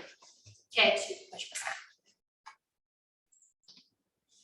Então, nós também trouxemos aqui alguns dos benefícios previstos nesse sistema. Aposentadoria comum, os requisitos, idade mais tempo de contribuição, então, 60 anos de idade, seja homem ou mulher, mais 30 anos de contribuição. Aposentadoria por incapacidade total, que seria equivalente hoje que nós temos aqui no nosso regime, e aposentadoria por invalidez, então muito conhecida por invalidez. Ele exige um grau mínimo de 66% de incapacidade e também existe esse grau mínimo de 66%. Casos... Como é que você vai determinar 66%? Em percentual, exatamente. Vai ser através de perícia, professor. E veja só que interessante. Caso aquele beneficiário ele apresente uma incapacidade que não seja 66% para cima, mas que ela venha se enquadrar entre 50% e 65% de incapacidade, ele vai ter direito, então, a receber uma aposentadoria por incapacidade parcial. Isso realmente é impressionante. É curioso, é muito curioso. Por 1%... Você coloca assim, é por perícia, mas o perito vai dizer, você está com 67%. Mas aí naturalmente tem critérios para balizar. 65,5%. Aí tem critérios para balizar. Nós temos também, eles têm também a previsão da pensão por morte, como um dos benefícios. Aposentadoria por idade avançada. Vejam que interessante como é que ela vai, então, se organizando. 60 anos, mais 15 anos de contribuição. 70 anos mais 15 anos.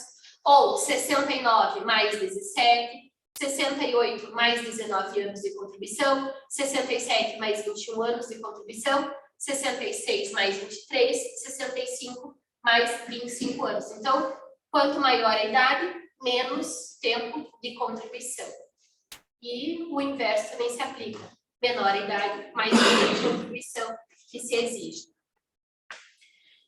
Então, a gente fecha ali a nossa breve fala a respeito dos 4 sistemas. No Uruguai, eu lembro de uma determinada situação que foi criada uma aposentadoria para produtor rural.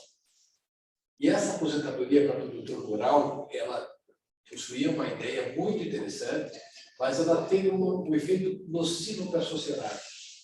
Ela chegou ao ponto que a própria Previdência do Uruguai quebrou, por causa dessa contemplar esse tipo de modalidade que depois a lei suprimiu.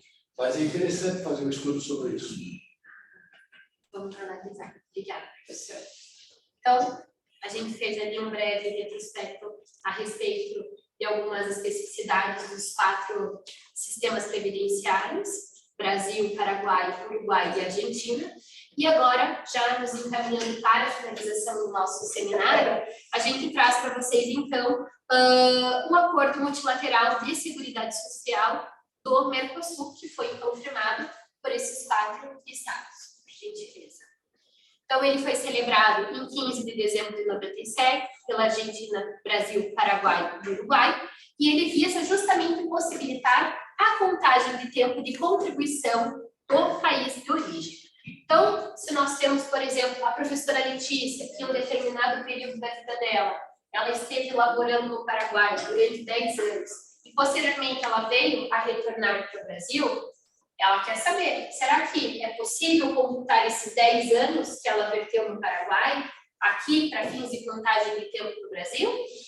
Sim, porque esse tratado, então, ele veio justamente possibilitar... Ele não traz consigo Ele não traz os salários de contribuição, exatamente. A única coisa que vai ser trazido de lá vai ser justamente o tempo de contribuição. E para fins de cálculo, quando o INSS for lá fazer o cálculo, o que ele vai considerar? Ele vai considerar o equivalente ao salário mínimo vigente no momento ali da época do cálculo. É isso que vai ser considerado, pelo menos o mínimo daqui. Quer dizer que se você for professor lá, professor aqui, professor... Mas você conta proporcional ao tempo de cada um deles? O tempo que for, professor. Porque a minha coisa tá. Mas eu fui professor 15 anos na Argentina, fui 18 anos no Paraguai, 4 anos no Uruguai e 15 anos no Brasil. Mas eu estou aqui no Brasil, daí eu uso a legislação nossa. Se eu estiver no Paraguai, eu usaria a legislação paraguaia. Exatamente. É só um acordo de cooperação. Isso, que vai possibilitar essa contagem de tempo. Só que para você vir a receber o benefício, você vai ter que respeitar as regras, os requisitos previstos naquele país que você está solicitando. Daí eu diria para o senhor o seguinte: procure um advogado previdenciarista que trate a respeito disso, porque ele vai analisar para o senhor em qual dos estados que vale mais a pena o senhor está levando esse tempo e vir a receber. Mas tem que ter domicílio no país. Sim, mas daí se estabelece fácil. Os 3 outros países. Isso não será um problema. E daí, então, como é que se deu essa internacionalização desse tratado? O Brasil foi o último deles. Começando aqui, o Uruguai foi o primeiro a aprovar o tratado, através da Lei 17.207 de 99. Na sequência, foi, então, internacionalizado pela Argentina, através do Acordo de Regulamento Administrativo, que foi aprovado ali. Só uma observação. Veja, no âmbito do Rio Grande do Sul, funciona a regra do consenso. Só entra em vigor quando todos assinaram e ratificaram. Tá? Então, há uma regra importante. É uma regra do consenso. Mas isso não é bem um consenso, né? A própria aplicação. Quer dizer, este tratado ele tem vigor a partir do momento que todos ratificarem. Isso. E o último foi... A regra é ciúmes. E o último veio a ser, então, o Brasil, de forma que esse tratado ele se encontra em vigor de forma multilateral desde 1º de junho de 2005. E em 2005 também nós tivemos o Paraguai, que foi exatamente a mesma data.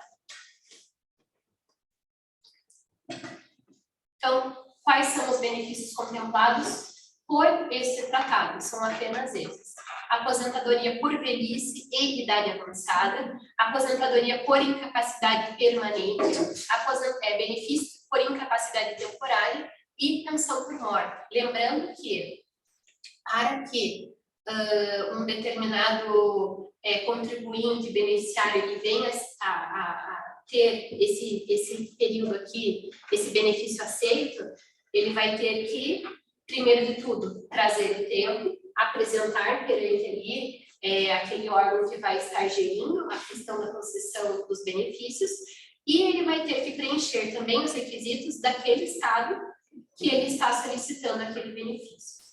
Então, vamos supor que o professor mencionou: mas eu sempre trabalhei, verti contribuições em decorrência do meu ofício enquanto professor nos 4 estados, e agora eu quero ir e solicitar a minha aposentadoria por tempo de contribuição. Veja, esse tratado, ele não contempla benefício por tempo de aposentadoria por tempo de contribuição. Logo, esse período que o senhor contribuiu lá fora não poderá ser utilizado para fins de concessão de uma aposentadoria por tempo de contribuição, apenas por velhice ou idade, eventualmente uma incapacidade permanente ou até mesmo temporária, e para fins de concessão de uma pensão por morte para os seus dependentes legais. E é uma grande crítica que se faz a respeito desse tratado, porque hoje em dia o que nós mais temos são justamente trabalhadores que acabam se deslocando para outros países, para vir, para outros estados, para virem a laborar, e posteriormente, quando eles se retornam para os seus países, eles vão querer se aproveitar dessa aposentadoria por tempo de contribuição. E esse tratado acaba se esbarrando justamente nisso, porque ele não possibilita a contagem desse tempo para fins dessa espécie de benefício. Então, nós finalizamos aqui a nossa apresentação. A gente agradece a presença de todos que estão aqui conosco, tanto presencial como remotamente. E a gente devolve a palavra ao nosso professor Luiz Alexandre. Muito obrigada.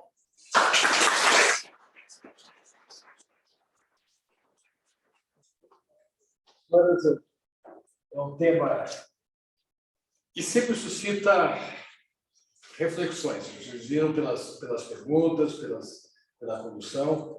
Todos nós, se não nós, nesse momento, mas preocupados com os nossos pais futuramente, vamos passar por isso. E é interessante, quando eu falei para ele, não sei se Camarões tem o tipo de regime, é algo para se preocupar. Eu acho que é um processo de construção. Nós estamos aqui, o NEAD, ele é uma grande família. Então, a ideia de estudar, esse é algo que poderia ser aprofundado. Eu sempre acho que o processo é um somatório. Nós podemos trabalhar vários aspectos para o desenvolvimento. Então, aqui no âmbito do Mercosul, nós temos esse acordo, temos algumas discussões no âmbito da LAD, mas ainda está incipiente. Sei que temos bastante avançados na questão na União Europeia. Existem questões discutidas no âmbito do antigo NAFTA, existiam questões discutidas. Eu não sei como é que funciona na ASEAN, que é um outro bloco econômico do sudoeste asiático, mas provavelmente já devam também estar discutindo esses aspectos. Pensar no futuro. Afinal de contas, a nossa contribuição, os nossos esforços têm que ter um retorno, mesmo que mínimo, do que nós contribuímos ao longo da nossa existência. É uma preocupação que, claro, se você pensar nela no regime geral, ela pode ser frustrante, pode, não é o que você espera, mas é uma coisa que pode usufruir por um bom tempo.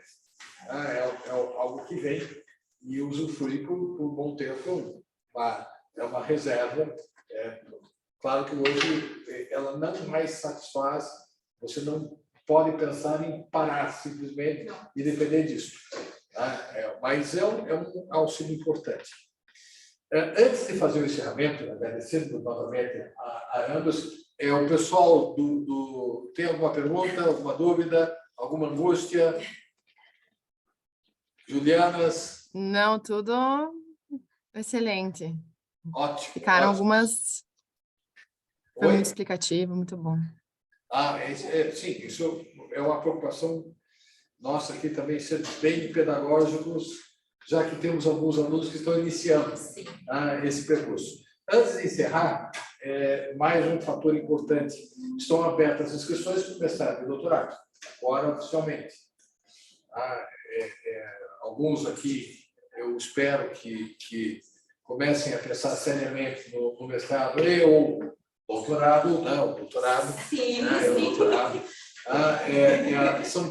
São aspectos importantes. Temos mais uma nova doutora no NEAD, a Cíntia Lanzon, defendeu, conseguiu uma bela nota máxima, e uma banca que foi bastante provocativa.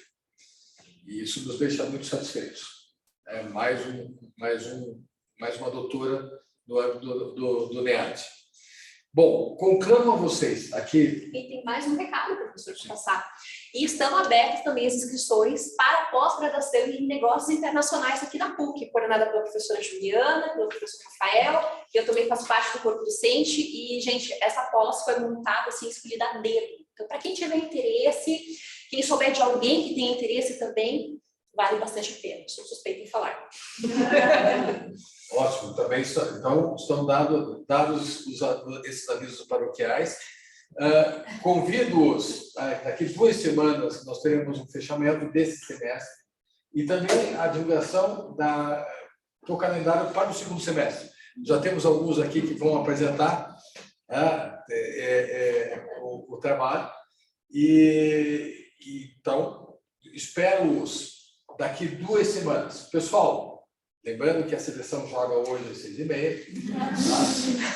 Se manter a média, vai perder de novo. Pode ser, mas nós estamos em 3 torneios, né? Como diferente de alguns. Mas fazer o quê, né? Pessoal, obrigado. Um forte Parabéns abraço a todos. E até daqui 2 semanas. Parabéns pela apresentação. Não, foi